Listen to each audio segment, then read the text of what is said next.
Washington, D.C. While many people associate the nation's capital with the White House, monuments, and the center of American politics, there is another side of this city's story. There are pockets of this place with people shaping a different kind of culture, driven by deep commitment to their communities and an unrelenting resourcefulness to contribute to the kind of creative future we can all be proud of. For the past month, I have witnessed an everyday hero.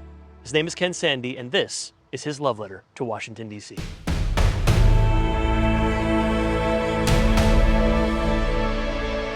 If I could say something to DC, it's to remember to be kind and love someone. I would start out by saying, I love you so much, but this has been so hard. I love that everything that I've been through doesn't define me. I'm from DC. For me, it's my heart, it's my soul. What I really believe in is community, and that's kind of the foundation of how and why I'm here. Approximately 10 years ago, I decided to take a big risk and take a chance on myself. And so I jumped into the dry cleaning locker arena. I was the first guy to bring this concept here to the Washington, D.C. metropolitan area. And I knew very quickly that I'd gotten something right because there was such a desire for it. And then through evolution, the business took many heights. It had some ups and downs. We learned a lot of things through a lot of mistakes. And we have currently evolved into our identity as Dryy Garment Care. What started out as just a few dry cleaning lockers quickly turned into 3 retail locations and some of DC's most unique neighborhoods. And we learned very quickly that we were committed and that we had a social responsibility to not only be a present business owner or a business service organization, but to be part of the community and drive change, value, and impact. I want to be a leader, I want to be a pioneer, I want to be a change agent, and I want to show other small business owner operators just how to use their platform to be impactful, not just to be a good service business option for people in the community, but to be truly part of the community. And what we learned from this level of outreach is that the communities were receptive, that vibrant communities bring people together, and it helps people identify identities and intentions. We knew there was still more work to be done. We got together as a team and we created the Dryy Run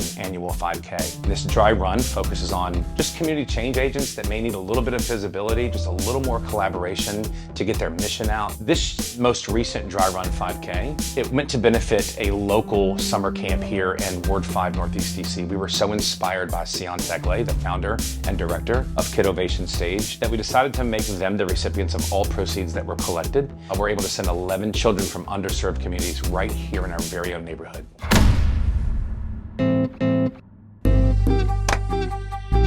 I just don't know what to say to you sometimes. Sometimes I wanna laugh, sometimes I wanna sing. You make me wanna say, Hi, my name is Sion Tekle. I'm the founder, managing director of Kidovation Stage. Kidovation Stage programs and products was started in 2014.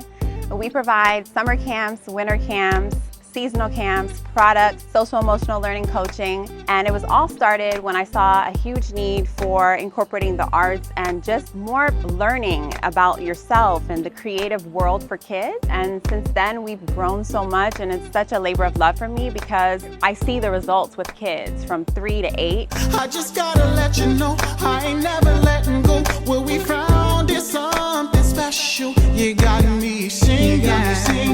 I grew up in DC, and DC is a wonderful city, but DC is also a city that's segregated by money. So your opportunities are provided for you based off your socioeconomic background. I wanted to create an opportunity for kids where that wasn't the case, where they could come together, create together, build together, learn together, no matter the status of their family's background, the money, none of that matters. It's just that they are together and they're building this community. So giving these kids an opportunity to come together, maybe in a setting that they would never ever know each other, is a real gift. And that's why we built Kidovation Stage.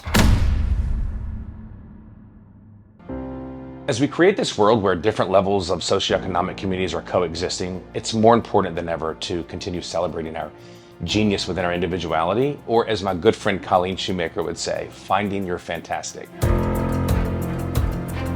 I started the journey of finding the fantastic because I indeed believed I was pointless. I had played athletics my whole life, was really good at it. I have learning disabilities, so I thought I was really dumb. And I ended up getting injured, which ended my athletic career. And I was like, well, if I don't play sport and I'm really dumb, what's the point of me existing? So I fell into a deep 8-year depression where it was just, I tried to make a lot of money, check the life box thing, and I just had this huge void in me. Like I just felt so worthless. So one day I came to the conclusion I can either continue on the path I'm on, which will eventually lead to suicide, or I can try to do something to help myself. And I started listening to motivational speakers, and it wasn't reaching to what I was trying to get at. I started recording myself on the phone, moments, whether good nor bad, and realizing I had emotions. There was a soul there to be found, and I just had to go find something fantastic.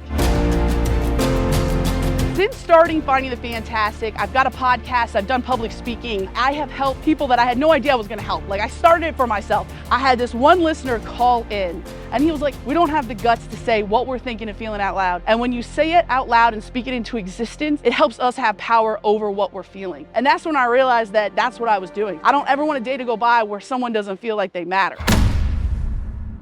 I had a love letter for DC. I would start out by saying, Just as mental wellness is fundamental to the health of our city, so too is a creative and empowered youth.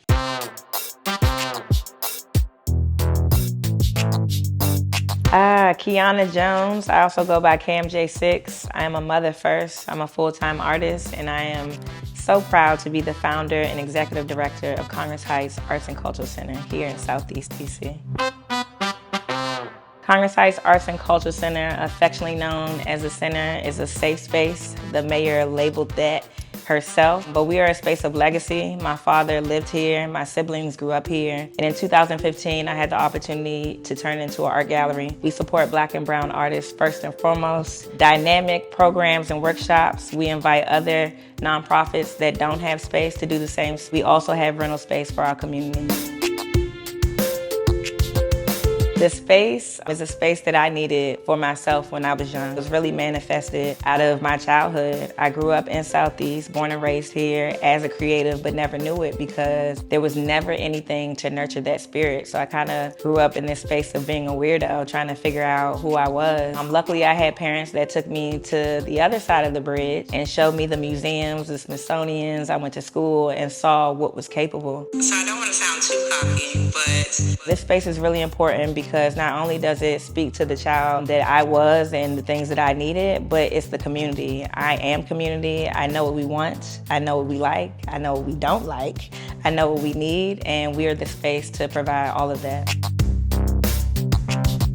We expose our people to art, and we remind artists, especially Black and brown artists, that the starving artist does not have to be a thing. This house has been here for decades. People recognize it, but until you come in, you don't really feel what we really have in here. I think our biggest thing is our energy. You can come in here and be your whole self. We will meet you wherever you are and take you to wherever you need to go. If you're gonna take a bet on anybody else, why not start with yourself first?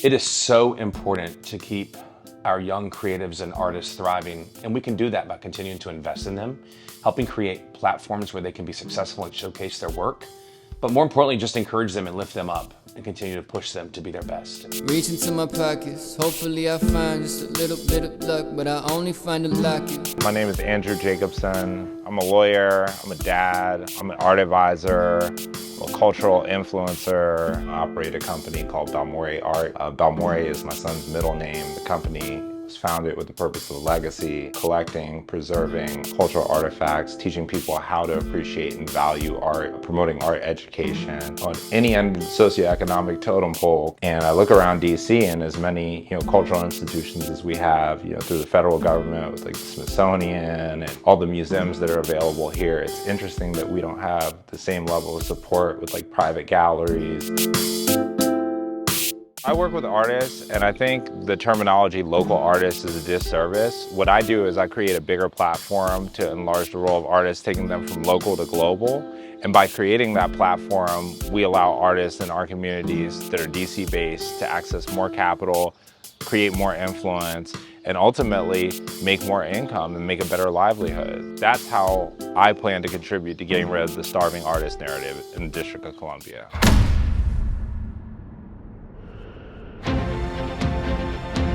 DC, you have shown me what it looks like to show up for each other. And we all need that.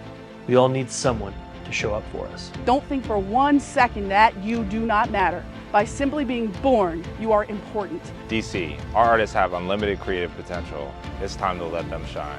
My kids were born and raised in DC. And so for me, building a community in DC for the youth to flourish and grow was why I started this business. It's a labor of love for me. I would speak specifically to east of the river, to my community in Southeast. I would say that I see you, that I am you, that I'm grateful to have a space to work for us. I'm here, and I love you so much. In closing to this love letter back to Washington, D.C., I would just like to say thank you. Thank you for loving the entire evolution of Ken. Thank you for being the place that I found success. Thank you for your people. Your people continue to make me better day in and day out. And for that, Washington, D.C., I say thank you for all of it.